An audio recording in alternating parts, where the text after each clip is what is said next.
Hola queridos amigos de Contexto. Amigos, hoy nos sentimos muy tristes por esta situación que está pasando el mundo al ver explotar estos ataques en Israel. Pues explotaron el sábado 7 de octubre y estamos muy consternados todos. Creo que el mundo está consternado en ver estos ataques del grupo Hamas a la ciudad a todo Israel. Y la verdad es que nos sentimos sumamente preocupados porque incluso esto es un conflicto que puede escalar aún más. Y ha sido algo despiadado. Vemos morir personas inocentes, vemos extremistas que dicen que quieren alcanzar logros, ¿verdad? No sé qué tipo de logros. Hay personas secuestradas, muchos muertos. Del lado de Israel parece que hay 700 o más personas muertas, incluidos niños. Del lado palestino también hay muertos y heridos. Es un desastre y queremos entrevistar hoy a una persona, un israelí que está ahora mismo en Israel. Le vamos a dar la bienvenida al señor Gabriel Hayón. Gabriel es una persona que tiene mucha experiencia a nivel internacional. De hecho, ha sido representante de Israel para Latinoamérica y creo que debe estar, bueno, como están todos los israelíes y como está el mundo en este momento, consternado con este escenario. Gabriel Hayón, bienvenido. Gracias, Mónica, un placer estar contigo como siempre. Bueno, Gaby, yo me siento muy triste y te doy pues mi pesar de lo que está pasando. Quiero que me cuentes cuál es la situación en este momento en Israel. Gracias, realmente sí recibí de todo el mundo muchas noticias y recados de todos nuestros amigos alrededor del planeta y estoy muy agradecido por eso. Sí, el sábado 7 de octubre, cerca de las 6:30 de la mañana, se lanzó un ataque desde la Franja de Gaza, lo agarró de sorpresa y el evento era muy bien planificado de parte de Hamas. Ellos entraron con cientos de terroristas al territorio israelí, matando muchas personas. Por ejemplo, entraron a una fiesta que estaba en su término y ahí solamente esta mañana declararon que recuperaron 260 cadáveres de jóvenes que fiestaron. Tenemos por ahora reportado más de 700 muertos y 2.000 o 3.000 heridos. Se estima que hay como 150 personas secuestradas en la Franja de Gaza, entre militares, policías, pero muchos de ellos son civiles, niños, ancianos, mujeres de todas las edades, empleados extranjeros. Por ejemplo, yo sé que por lo menos hay 10 latinos entre los muertos y es bastante lamentable. Gabriel, la verdad es que para todos es lamentable, los palestinos también están muriendo y parece que eso no importa. Mi pregunta siguiente es, ¿por qué ahora? ¿Habrá influido en la decisión de Hamas el acercamiento que está teniendo Israel con Arabia Saudita y para ellos esto es como un debilitamiento de lo que es este frente islamista? La verdad que no sabemos. Hamas es un grupo islamista radical. Sus ideas vienen de su interpretación del Corán, de su Biblia. Y por ende las decisiones no dependen mucho de una decisión política cual otra de Israel o del lado saudita. De hecho, ninguno de los países árabes quieren saber del Hamas ni de lo que está pasando en la Franja de Gaza. La Franja de Gaza siempre ha sido una zona relativamente marginada y olvidada por el mundo. Yo creo que la razón de hacerlo ahora es porque encontraron un momento oportuno. Al parecer, ellos duraron muchos meses en las preparaciones para ese ataque y lo lograron hacer muy bien, debo admitirlo. Definitivamente esto es una acción que no se hace en días y ni siquiera en 1 o 2 meses. Parece que esto ha sido orquestado, el hecho de los secuestros también ha sido muy planificado.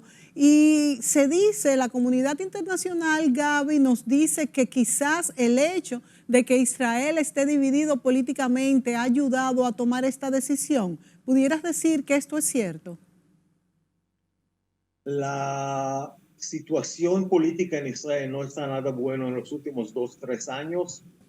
Tenemos el gobierno muy polarizado, con un gobierno que más de la mitad de la gente no quieren como nuestro gobierno. Es verdad que se está debilitando todos los órganos nacionales, incluyendo el Ejército Nacional, las Fuerzas Armadas Nacionales, pero creo que no importa, jamás no le importa quién es que tiene el mandato en Israel. Quizás le es mucho más fácil, pero no le importa quién es el líder de Israel que está al frente. O sea, ataques terroristas hemos tenido en los últimos 60, 75 años desde el nacimiento de Israel, sin depender quién era el presidente ni el primer ministro.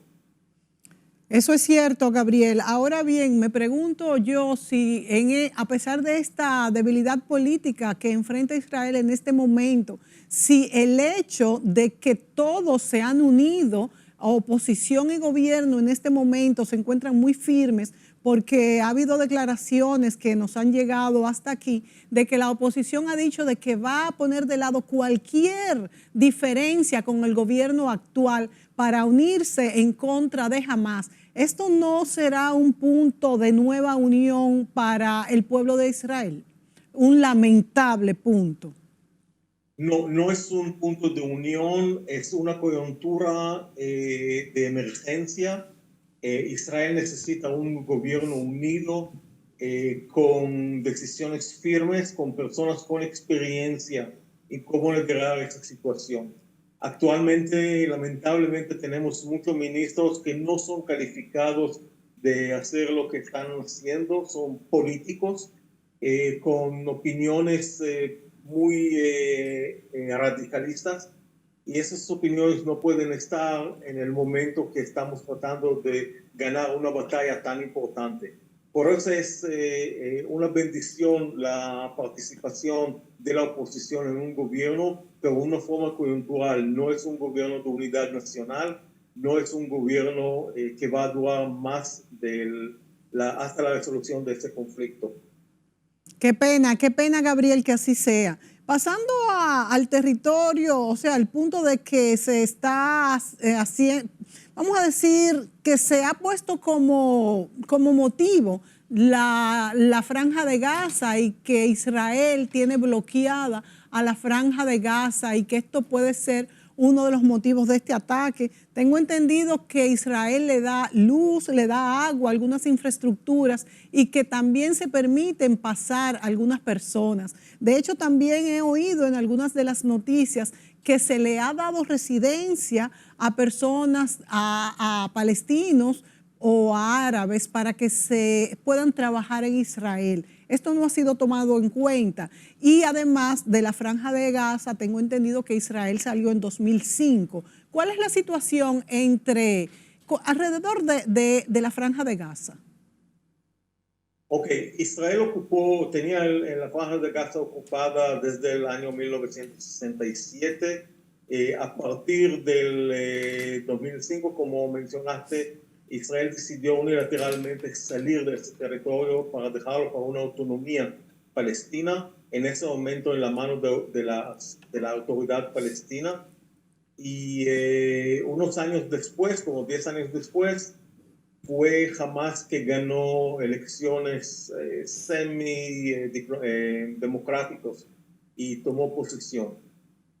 Durante todos estos años, Israel dejó entrar personas desde la franja de Gaza a trabajar en Israel, entendiendo que el fuente de ingreso en Israel es importante.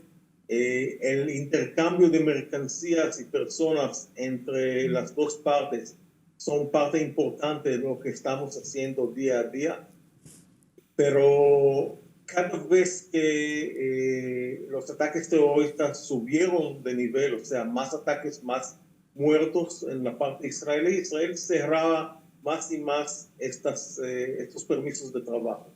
Aparte de ese, sí había muchos permisos de unión familiar, o sea, cuando un palestino de la autoridad de la Franja de Gaza se casaba con una persona del lado israelí, se permitía unirse con su familia y de hecho también recibir la residencia israelí. Es también una gran verdad que Israel durante todos los años le está dando electricidad y facilidades como combustible hacia lo que es la Franja de Gaza. Como Israel está coleccionando impuestos en los muelles de Israel para toda la mercancía que pasa para Gaza, ese dinero colectado por Israel se está llevando, está pagando fielmente a la autoridad de Palestina y a Hamas para sus operaciones como gobierno. Aparte de eso, Israel permitió el traspaso de maletines con 15 millones de dólares mensuales de parte del gobierno de Qatar para mantener la autoridad palestina y a Hamas activo en forma, por lo menos para poder tener pago salarial a los empleados del gobierno. Dado todo esto que es señalado, Gabriel, ¿cuál podrías decir que pudiese ser un motivo válido para este ataque de las cuestiones que ellos señalan, como el bloqueo a Gaza o cuál? Porque es que nos preguntamos cuál podría ser el motivo de este ataque sorpresivo. Es que nosotros estamos tratando de analizar las cosas y la toma de decisiones por nuestro punto de vista occidental. Pero aquí vivimos en un mundo un poco diferente. Hay personas que no comparten la misma forma de pensar de nosotros. Su pensamiento es más emocional, es más radical, es más religioso y por ende sus decisiones no dependen en los favores o los gracias o desgracias que Israel puede hacer. Las decisiones del grupo islamista Hamas es por su religión y por el soporte que está recibiendo de Irán. Irán está pagando y patrocinando todo ese tipo de ataques. Cada uno de estos yihadistas, o sea, las personas, los terroristas que se mueren acá, su familia recibe un pago por toda la vida. Cada uno que está preso, su familia recibe un pago como un salario durante todo el tiempo que está preso. O sea que ellos tienen un interés bastante notorio para continuar esa situación del conflicto y la guerra. Justamente te iba a preguntar, Gaby, de cuál es la posición de Irán. Tú has contestado en parte esta pregunta y también te lo iba a hacer en conjunto de cuál es la posición del Líbano, donde tenemos a pues militantes del Hezbollah, que también son un grupo bastante radical y creo que se ha amenazado que podría unirse con Hamas. ¿Cuál es la situación al respecto? Irán considera a Israel como su gran enemigo.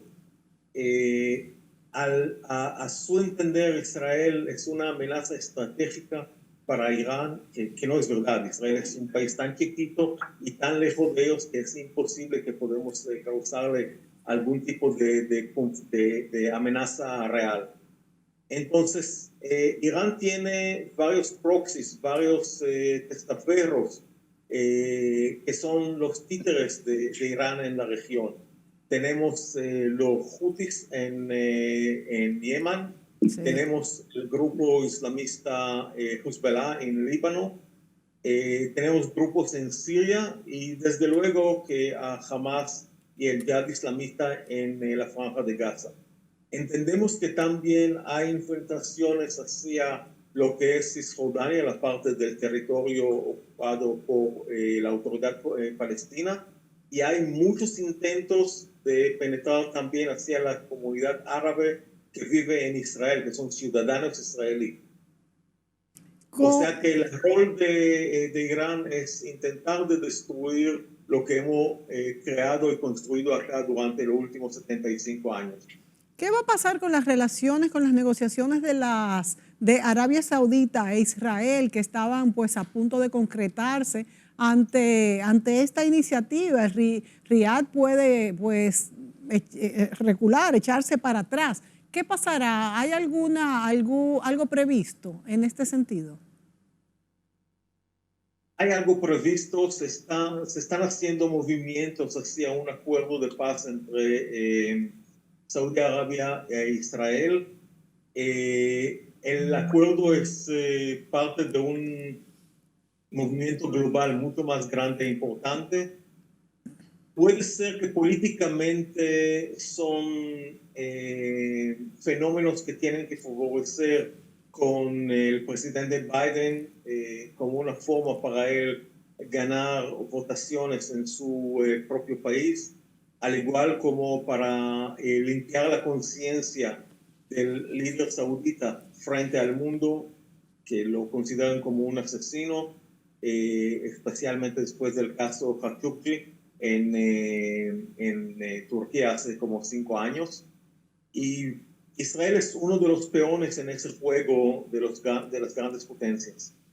¿Consideras tú, Gabriel, que en la región había comenzado a cambiar respecto a Israel o crees que lo que se ha avanzado es muy poco? Porque tenemos grupos radicales por todas partes. Israel tiene buenas relaciones con varios de los países árabes de la región cercana y más lejana. Estas relaciones se fomentan durante muchos años en diplomacia abierta y diplomacia oculta. Hace como 2 meses hemos escuchado por las noticias que el canciller israelí se reunió con la canciller de Libia en Italia como parte de un acercamiento entre estos dos países. Países árabes como Marruecos, Jordania, Egipto mantienen embajadas en Israel y tenemos relaciones bastante buenas. Y recientemente tenemos también los Emiratos Árabes y Bahrein como 2 países que tienen embajadas abiertas en Israel. Creo que uno de los destinos turísticos más importantes de Israel en los últimos 3 años es Dubái. Muchos israelíes van a viajar a los Emiratos como una forma muy clara de divertirse y hacer negocios con el mundo árabe. Gabriel, O sea que estamos abiertos de esas posibilidades. Gabriel, tú has tocado quizás el punto medular hace unos minutos, y es que tenemos formas de pensar distintas. Ese pensamiento emocional, religioso, es difícil de predecir e incluso de negociar. Entonces, ¿cuáles son las expectativas de Israel respecto a esta realidad de que, bueno, ellos quieren una teocracia y un gran mundo árabe islámico? Bueno, yo puedo dar mi opinión de mi punto de vista muy humilde. Durante más de 20 años soy de pensar que Israel tiene que ayudar a la creación, la fundación y la ayuda económica hacia un Estado palestino libre e independiente. Hay lugar para 2 países entre el mar Mediterráneo y el río Jordán. Ese Estado palestino con los controles necesarios puede ser un excelente aliado de Israel con una mano de obra para nuestras necesidades. Nosotros podemos intercambiar con ellos innovación, tecnología, agricultura, agua, medio ambiente y muchas áreas más. Lo único es que las 2 partes tienen que desear cambiar ese paradigma de conflicto en un paradigma de paz. Básicamente, ¿cuáles son los puntos más importantes, Gaby, que impiden esto? Yo creo que uno de los puntos más importantes es que tenemos ahora el gobierno más derechista en toda la época del país de Israel. tenemos ministros que también son radicalistas, judíos radicales en su pensar, que piensan que no existe pueblo palestino, no existe ningún derecho del pueblo palestino y es solamente un asunto de tiempo hasta que uno de los dos va a quitar la otra parte de ese territorio. O sea, o que ellos nos van a botar al mar o que nosotros le botemos a ellos al mar. Pero la gran mayoría del pueblo israelí, especialmente la gente que tiene un poco de pensamiento independiente, entienden que la única forma de tener la paz es intentar de luchar para tener esa solución entre nuestros dos países, nuestras dos partes. Somos pueblos vecinos, estamos condenados a compartir la misma tierra y por ende debemos encontrar una forma de un tipo de acuerdo amigable entre los dos países. Borrar una situación dada no va a eliminarla del mapa, ¿verdad? Ahora bien, ¿tú consideras que una vez se haya reconocido el Estado palestino, que fue un ofrecimiento que se hizo desde hace muchos años, los problemas quizás no desaparecerían, pero aminorarían considerablemente? Sí, desde luego. De hecho, vamos a hablar un poquito de economía. El PIB israelí per cápita está cerca de los $50,000 por año, alrededor de Alemania y países de ese nivel. En la parte de Cisjordania que está ocupado, que está por el dominio de la Autoridad Palestina, está entre 3 a 5 mil dólares por año. República Dominicana tiene que andar por los 18 o 20 mil. Wow. Pero si vamos hacia lo que es la franja de Gaza, estamos hablando de $800. O sea, viven en una extrema miseria. Y nosotros, como el país más rico de la región, podemos ayudarle en crear una economía sostenible y en vías de desarrollo, al igual como nosotros. Gaby, ¿cómo va a repercutir, cómo crees tú que va a repercutir estos incidentes, esta guerra en la economía mundial? Porque se va a reflejar.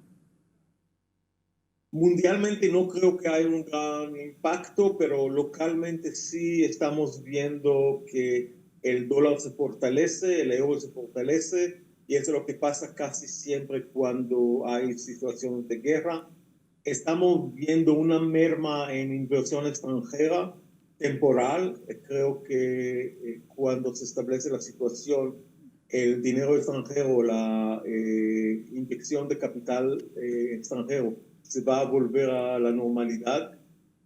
Y hay que recordar que el mundo está viviendo ahora mismo una época de alza en las tasas de interés de un lado, de baja en las inversiones de capital en el sector de high-tech, que en Israel es uno de los más pujantes. O sea que hay acá una serie de factores que no creo que van a tener influencia a nivel global, pero a nivel local, desde luego que sí. Gabriel, hemos visto que la comunidad internacional ha reaccionado, la mayoría, pues, no aceptando y vedando esta acción de Palestina, aunque no todos, por supuesto. De manera que ustedes encuentran que la comunidad internacional los va a ayudar. Estados Unidos ha dicho que tienen toda su ayuda, Alemania ha dicho que no va a permitir ninguna celebración de palestinos por esta parte, y el conflicto no escalará a mayor. Les puedo decir que no es secreto que hay un portaaviones americano que está camino a la frontera de Israel o cerca de Israel, como una manera no participar activamente en una guerra acá, pero para señalar así a nuestros vecinos cercanos y lejanos, incluyendo especialmente la parte iraní, que se cuiden porque nuestro tío americano está cerca. Creo que si todos logramos cerrar ese tipo de conflicto en nuestro pequeño pedazo de tierra, ese no va a escalar hacia un conflicto mayor. Israel también tiene que luchar de cualquier manera para recuperar los prisioneros de guerra y los secuestrados en la franja de Gaza, porque antes que eso suceda no se va a acabar ese conflicto. Gabriel, sabemos que Israel es fuerte en ejército. De hecho, cuando he visitado Israel, hemos visto por las calles los jóvenes ataviados de armas fuertemente para poder, pues, enfrentar cualquier ataque. Sin embargo, se ha dicho que la seguridad falló en este momento. Incluso se ha dicho que han fallado la seguridad incluso de países vecinos que también son pro la paz, de manera que hasta qué punto podemos decir que Israel y sus aliados son tremendamente más fuertes que los contrarios. Israel es un país muy fuerte. Podemos luchar y ganar una guerra frente a todos nuestros enemigos alrededor. Israel tiene, de acuerdo a lo que está publicado en el mundo fuera de Israel, al parecer Israel tiene armas nucleares. Tengo que ser muy cuidadoso en la forma que lo digo. Así que podemos dar respuesta primera, segunda y tercera a cualquier tipo de amenaza cercana o lejana. El ataque terrorista desde Gaza nos agarró de sorpresa. Nos sentimos muy avergonzados por eso. Había un fallo tanto tecnológico de comunicación, fallo de inteligencia, fallo operacional y fallo logístico en todo lo que estamos haciendo. Pero ese tipo de ataque, con todo lo duro que es, no es una amenaza estratégica contra Israel. Es un golpe tanto físico como para nuestro orgullo nacional, pero no deja de ser un problema pequeño relativamente que lo vamos a resolver. Somos mucho más fuertes, mucho más forjados que un problema de esa naturaleza. ¿A qué atribuyen que haya habido esta falta de seguridad? ¿A que se confiaron demasiado? Y yo creo que el enemigo de Hamas ha hecho un ataque muy bien planificado, muy bien asesorado, muy secreto. Parece que usaron unos equipos de comunicación encriptados que acá en Israel no sabíamos cómo resolver. Ellos dejaron fuera de las planificaciones varias facciones que son más no tan impermeable como el Hamas. Hicieron un gran ejercicio en los días antes del ataque y el mismo sábado por la madrugada, con mapas y con programación muy bien exacta, primero unos grupos de comando lograron tumbar con drones y en otras formas todas las torres de comunicaciones, cámaras, y de hecho dejaron ciegos todos los controles frente a la frontera. Ahí mismo entraron a las bases militares donde están los controles y asesinaron a todos. Especialmente son bases ocupadas por mujeres en servicio militar y mataron a todas. Luego era muy fácil tumbar la franja o la verja con tractores y entraron con cientos de terroristas, decenas de vehículos, motocicletas, etc. Comenzaron a asesinar cualquiera que estaba en la zona, y como la sede central estaba ciega, no tenía información, tomó mucho tiempo para poder responder a la situación. Es muy lamentable, es doloroso, pero esa es una realidad. Tengo entendido que fue un ataque simultáneo, aire, mar y tierra. Y también quiero que me digas, Gaby, ¿qué significación tiene ustedes que haya sido justo después de 50 años del Yom Kippur, cuando este ataque justo en este día, que es significativo para los israelíes, porque es el día del perdón, que haya sucedido este ataque tan fuerte 50 años después? Es un doble golpe al orgullo nacional. Después de la guerra de los 6 días de 1967, Israel entró en una situación de euforia, como que podemos dominar a todo el mundo alrededor nuestro, somos los más fuertes, los más inteligentes, etc. Ahí vino la guerra del año 1973, de dos frentes, de Egipto y de Siria, y nos dieron un golpe duro con cerca de 3.000 muertos. Israel tomó todas las conclusiones debidas para que eso no sucediera, y realmente hemos visto que ahora el 7 de octubre de este año sucedió lo mismo, lo agarraron de sorpresa. Es una realidad muy cruel de lo que tenemos acá. ¿Cuál es la situación, la situación, cómo lo ha tomado Egipto? Porque he escuchado que ha minimizado los ataques. ¿Es esto cierto? Egipto tiene un rol muy importante y muy moderador frente al Hamas en la zona.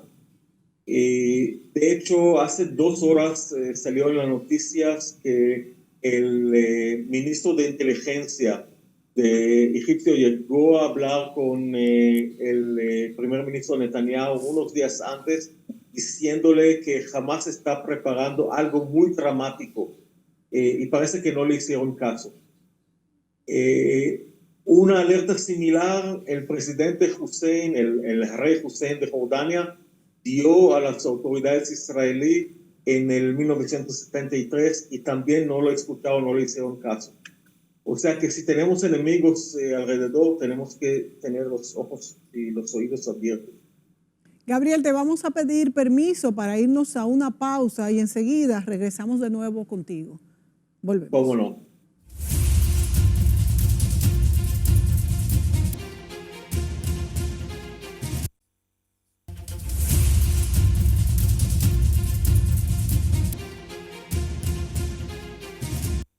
Amigos, nos conectamos directamente desde Israel con Gabriel Hayón, quien nos pone al tanto de qué está pasando, cuál es la situación actual en Israel con este conflicto, con el grupo, con la organización llamada terrorista Hamas.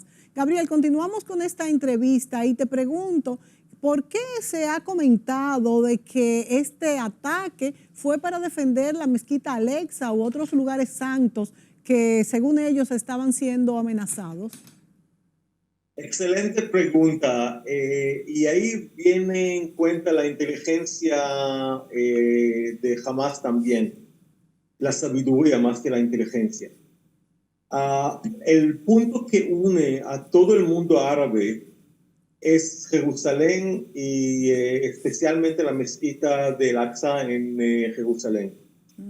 Entonces, si ellos sabían que si fue un ataque terrorista contra Israel, iba a quedar como un evento cerrado y minimizado solamente para la región.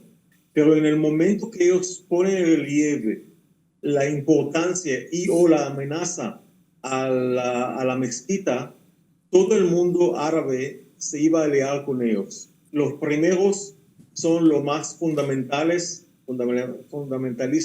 desde el Cisjordania, y los segundos son los árabes que viven en el Líbano, los de Hezbollah y los otros, así como todos los otros países alrededor. O sea que ningún musulmán puede quedar así tranquilito cuando escucha que alguien está amenazando a la mezquita, uno de los 3 lugares más sagrados para el Islam.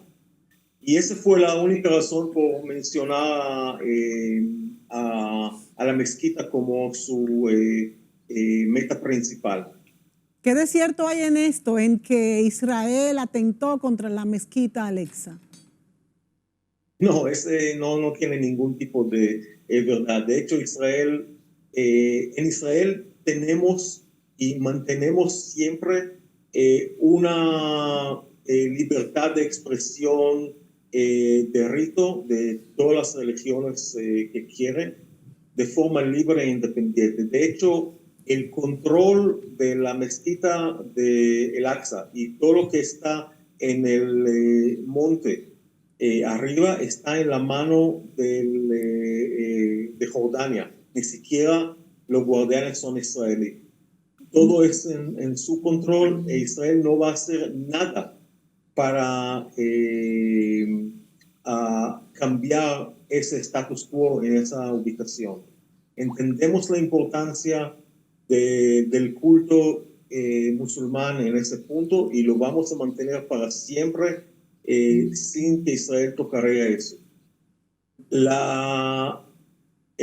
la semana pasada en Israel celebramos la fiesta de tabernáculos. En la fiesta de tabernáculos andamos con 4 tipos de vegetales, puedo decirle, en las manos y rezamos con estos vegetales en la mano. Entonces, algunos de los palestinos con unas teorías de conspiración comenzaron a decir que es un ofrecimiento a Dios que vamos a colocar en la mezquita. Pero ese no es verdad y nunca ha tenido ningún tipo de verdad. Es una conspiración cínica de una realidad diferente. Gabriel, ¿cuál es la actitud de los palestinos? ¿Apoyan al grupo Hamas o han sido comprados por este argumento religioso? ¿O hay algunos que quisieran ya la paz, pero también tú dices en el programa que hay una facción del gobierno israelí que no le permite pues este ansiado sueño de los palestinos, que también es justo? ¿Qué piensa hoy Palestina y la mayoría de los palestinos, los ciudadanos, de este ataque? Los palestinos están divididos entre 3 grupos principales. Están los que viven en la franja de Gaza y están bajo el dominio de Hamas. Hamas le está atacando, le está dando mucha hambre y mucho sufrimiento. Hamas está ubicando todos sus arsenal de guerra, todas sus zonas de refugio debajo de escuelas y de mezquitas y hospitales. Sabemos que debajo del hospital Shifa, el hospital principal de Gaza, es la sede principal de las Fuerzas Armadas de Hamas. El segundo, pero esa gente tiene que apoyar a Hamas porque es su gobierno prácticamente. La segunda facción es lo que viven en Cisjordania, lo que se llama la Autoridad Palestina. Quien maneja esa es otra fracción, la que era Fatah, del antiguo Yasser Arafat. Y la gran mayoría de ellos están disfrutando de condiciones de vida mejores con la condición, con ese tipo de gobierno y con las relaciones entre ese gobierno e Israel. Sin embargo, en varios de los campos de refugiados, Hamas tiene un buen apoyo. El tercer grupo son palestinos que viven en Israel y son israelitas. Son poseedores de ciudadanía israelí y votan acá en las elecciones. Ahí Hamas tiene un apoyo muy, muy mínimo. Si salimos fuera del contexto de Israel hacia los países alrededor, el soporte que Hamas tiene o la causa de la franja de Gaza en el mundo árabe es muy mínima. ¿Cuál es la relación entre, por ejemplo, Fatah y Hamas, Gabriel? Son 2 partidos, pero son 2 partidos enemigos a muerte. Cuando Hamas ganó las elecciones en la franja de Gaza, ellos comenzaron a tirar todos los políticos y oficiales de los techos de sus edificios, hasta ese nivel. Para Hamas, la gran amenaza que ellos pueden tener, especialmente en esos campos de refugiados, son de la gente de Hamas. Dicho de paso, son campos de refugiados, pero ellos dejaron de ser refugiados hace 75 años, cuando Israel se declaró independencia. esa gente huyeron de la parte de Israel para la parte que hoy es Palestina. Y le es conveniente continuar viviendo en condiciones de refugiado porque siguen recibiendo donaciones y prestaciones de parte de las Naciones Unidas y muchas otras organizaciones.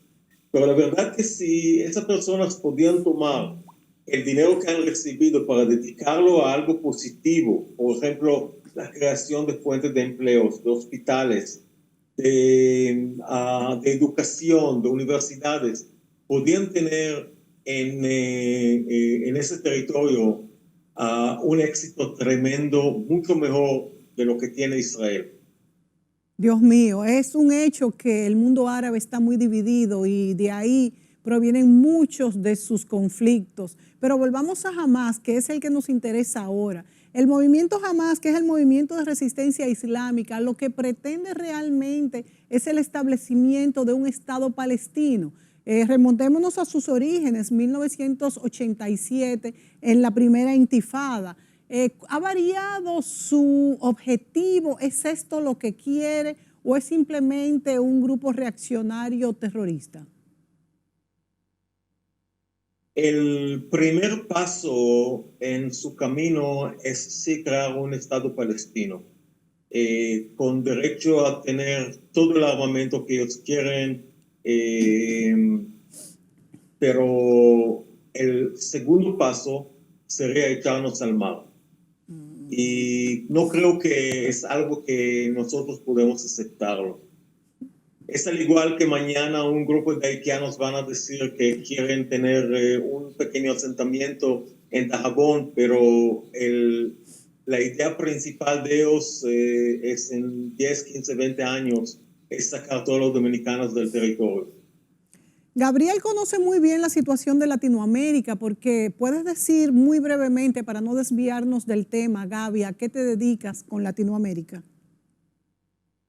Bueno, soy el director y el fundador del Instituto Diplomático acá en Israel y tengo varios sucursales en América Latina. El más activo es en Brasil, tengo otro en Marruecos.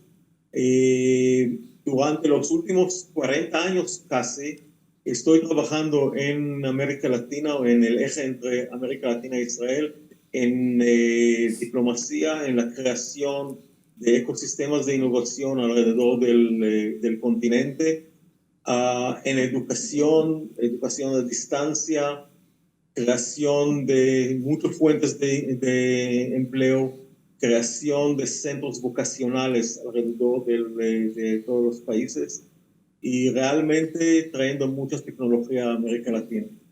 Bueno, Gabriel, tú eres un gran conocedor de lo que es América Latina y de las relaciones internacionales por tu propio rol que has tenido durante todos estos años. Entonces, vámonos a un punto muy interesante que no hemos tocado, un punto álgido, delicado, y son los rehenes.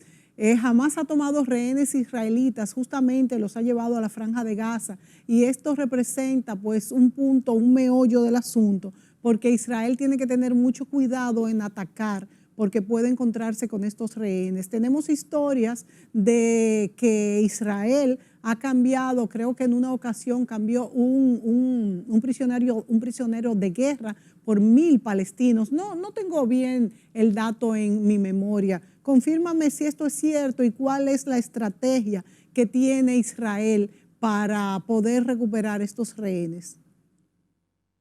La estrategia oficial es no negociar para esos fines. Sin embargo, la historia mostró, tanto con Hamas, así como Hezbollah, que intercambiamos miles de prisioneros de guerra y prisioneros criminales en cambio de rehenes y en cambio de cadáveres de soldados muertos. Wow.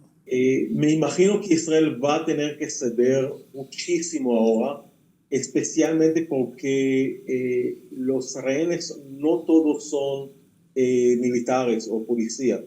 Vamos a decir que si es militar o policía, se entiende que es parte de su riesgo profesional de morir o de caer como prisionero de guerra en un país enemigo.